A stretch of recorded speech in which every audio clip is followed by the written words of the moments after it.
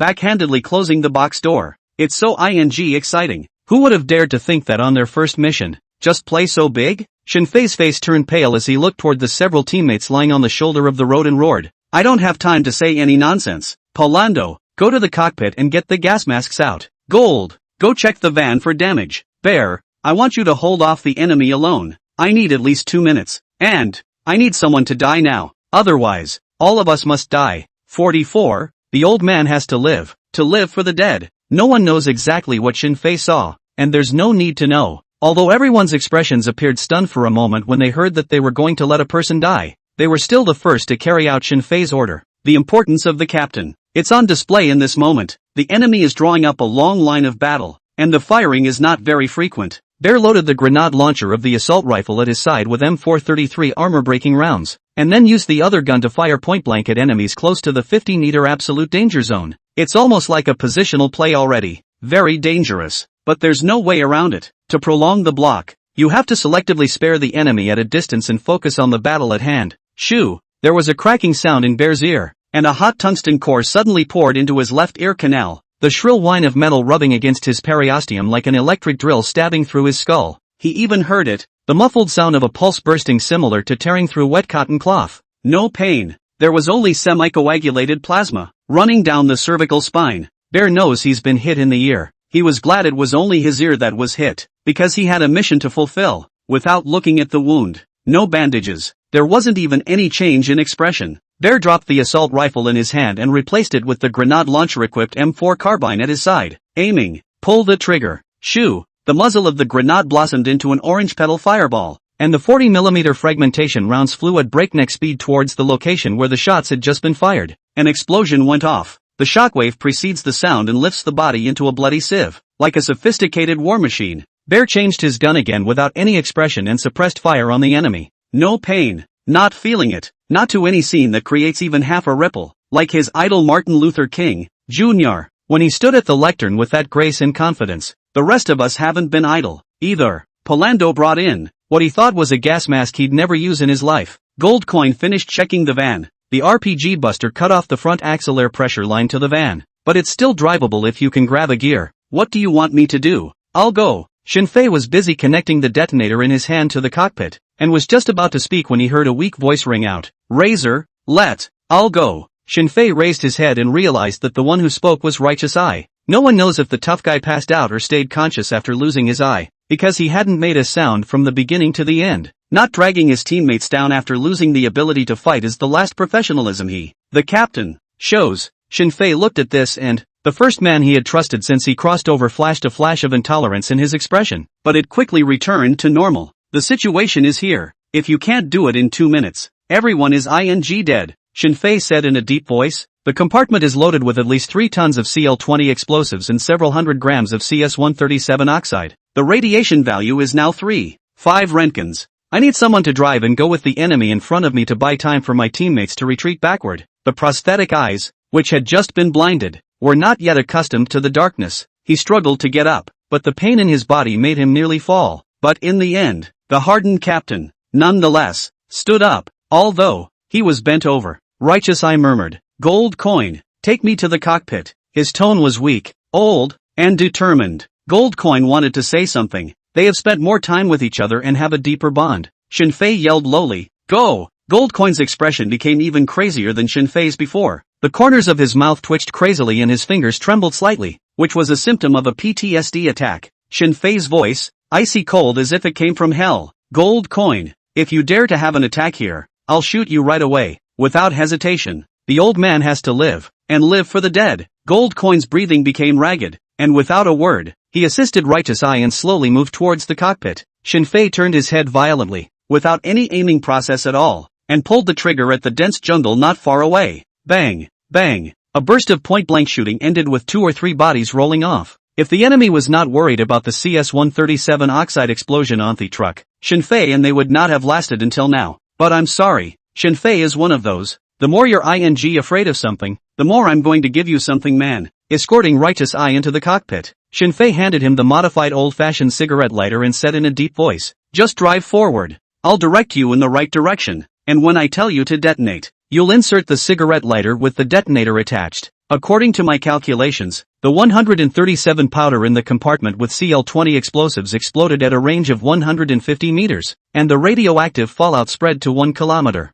If it explodes early, we won't be able to run. Your death will have no meaning. Sitting in the driver's seat, Righteous Eyes took the cigarette lighter, a bitter smile sketching the corners of his mouth. "And to think that not being scared silly is already your limit. You know what? We were actually talking privately, especially looking forward to seeing you scared on the battlefield." Shinfei's eyes gradually turned red, and he said in a deep voice, "Don't talk about this. Any last words?" Polando, Gold, and Big Bear, each of the 3 was responsible for a different firing site on the enemy. They've forgotten about munitions management. Just want to give the prosthetic eye. Fighting for the last time. Righteous Eyes gently shook his head. His face, already stained with blood, looked a bit grim. There's nothing I want to say. Light me a cigarette. Shinfei took out 2 creased cigarettes from Righteous Eyes' blood-stained pants leg. Ignite. 1 for each. Righteous Eyes inhaled deeply. The corners of his mouth rose slightly, conjuring up a miserable smile. This is probably the most enjoyable cigarette I've ever smoked in my entire life.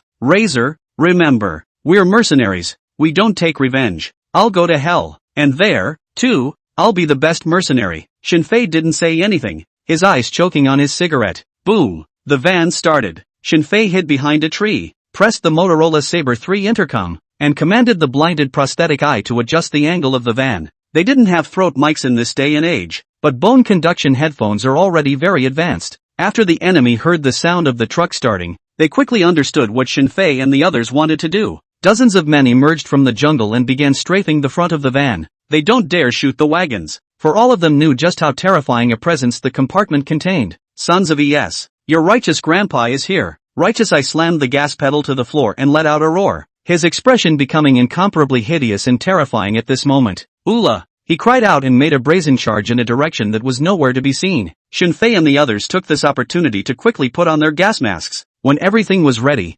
Shinfei shouted, "Human exposure to 5 Roentgens unprotected has a 99% mortality rate. Within 200 meters is an instant kill zone, and all within 1 kilometer is an absolute danger zone. 3-meter deep snow water attenuates 76% of gamma radiation, and gas masks absorb residual radiation. We'll just have to run down and take advantage of the air altitude drop and the favorable headwinds, as best we can. The farther the better." The crowd retreated to the steep descent beyond the shoulder of the road, donning gas masks, and no one said a word. At this point, the lorry had already traveled a distance of nearly 100 meters and was ablaze with black smoke. Shinfei's expression was bleak as he softly said, "Right now, brake, detonate, the prosthetic eye, have a good trip." No sound came back. All they could see was the van slamming to a halt in the middle of the road. The roaring flames were reflected in the jungle, on the expression of an enemy fleeing for his life in a hurry. No one is not afraid. People don't want to die. After a few seconds, explosions loud enough to shake the heavens and the earth rang out. Mountains within 150 meters in diameter were torn to powder. Pine forests carbonized into vertically erected black spines within a thousandth of a second, and a shower of glass formed by the vaporization of rocks backfired into the sky like an inverted meteorite belt.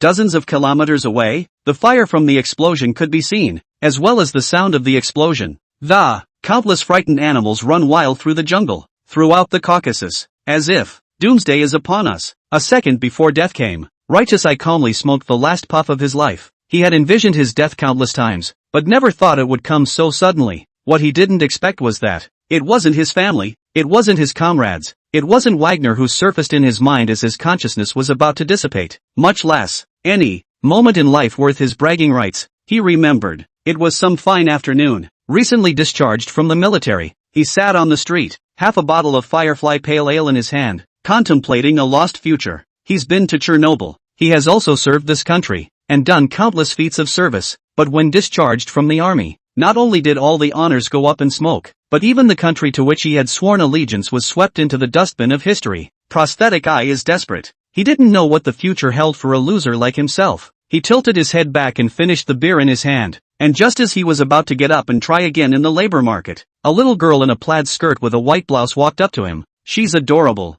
Her 2 pigtails bounce around and she's very playful, just like a little elf. The little girl looked at the book in her hand, looked up at him again, pointed to the map in her history book, and asked, puzzled, "Hi, Devaris, do you know where Stalingrad is? I'm on the map and can't find it." 45. A woman who reads a lot of books still has to live by her womb. Late night, Caucasus, Tea Mountain. Katerina stood at the edge of the bluff in a tweed coat with a silver fox fur collar, the chilly Caucasian wind curling the hemline to reveal chrome-tan leather pants that were open right up to her thighs. By the light of the moon, she was noble like a goddess in anime, sexy, flirty and evocative. Katerina looked out to the northwest and spoke slowly. "Nefertus, you're from the Middle East, aren't you? Why did you choose to become a mercenary? Can you tell me your story?" Wrapped in an off-white snow camouflage ballistic fiber jumpsuit, Nefertus stood fully armed behind her, like a shadow, hidden in the darkness. Upon hearing the question, Nefertus was deep in thought, and after a few moments answered, "My father is a freight driver, and my mother peels saffron at the spice market."